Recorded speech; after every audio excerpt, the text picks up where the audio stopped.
40 అధ్యాయం 29, 30, 31 చదువు.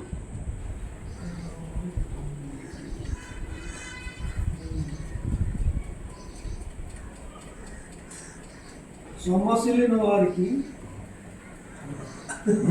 లైట్లు వేయాలి, కరెంట్ వేయమ్మా.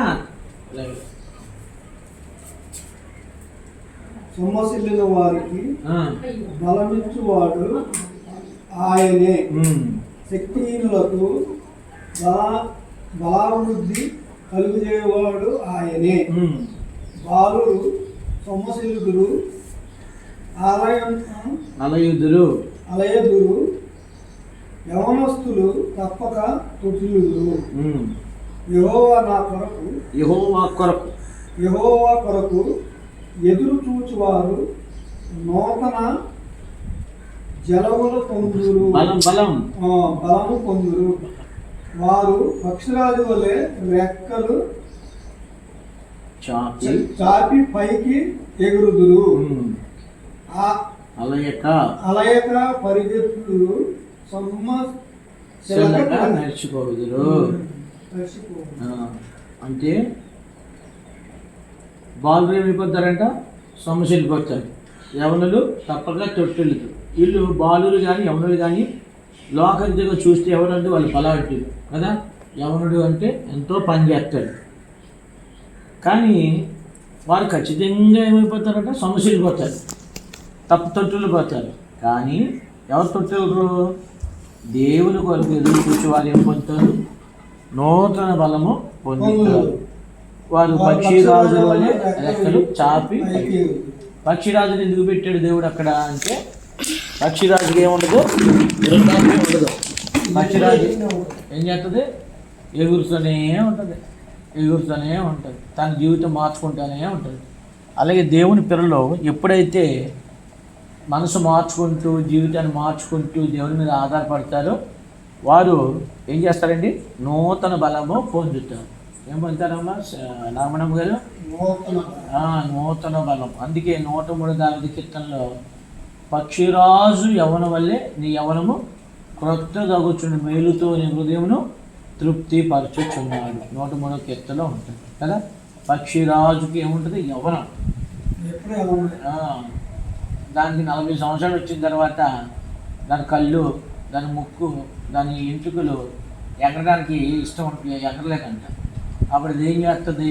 ఒంటరి వెళ్ళిపోయి ముక్కులు పొడిచేసుకొని ఎంట్రుకలు పీకేసుకొని గోళ్ళు పీకేసుకుంటే అప్పుడు కొత్త గోళ్ళు, కొత్త ముక్కు, కొత్తది వస్తుంది. అప్పుడు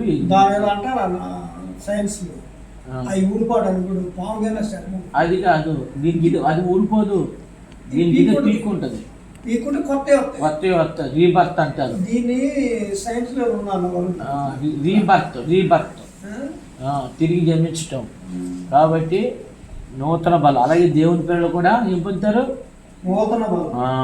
ఎప్పుడు పొందుతారు? దేవుని కొరకు ఎదురు చూసేవారు. చూడు అమ్మ, కీర్తనలో 25 మొదటి 2 వచనాలు చదువు సిద్ధయ్య గారు. కీర్తన 25 మొదటి 3 వచనాలు చదువు. 25 మొదటి 2, 3 వచనాలు. యెహోవా నీ దిక్కునకు చూచి నా ఆత్మను ఎత్తుకొనుచున్నాను. నా దేవా, నీ యందు నమ్మిక ఉంచి ఉన్నాను. నన్ను సిగ్గుపడనీయకుము. నా శత్రువులను నన్ను గూర్చి ఉత్సాహించనీయకుము. నీ కొరకు కనిపెట్టుకుని వారిలో ఎవడను సిగ్గునందడు. అది దేవుని కొరకు కనిపెట్టేవాడు ఎవడు కూడా ఏం పండు? సిగ్గుపడు.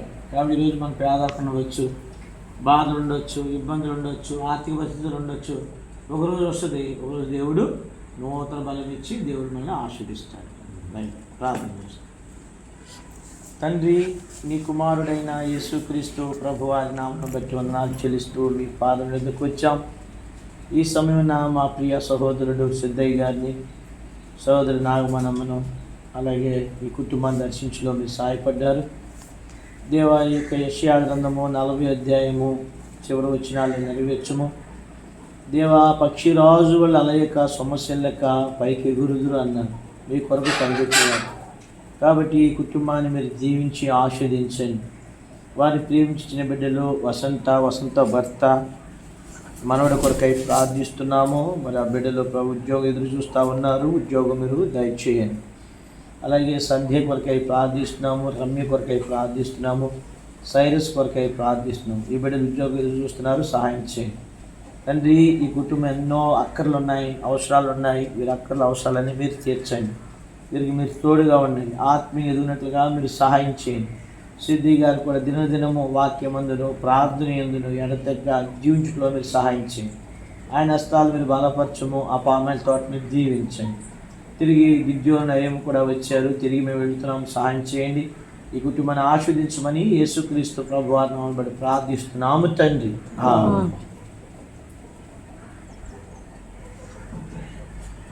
Okay, praise lord.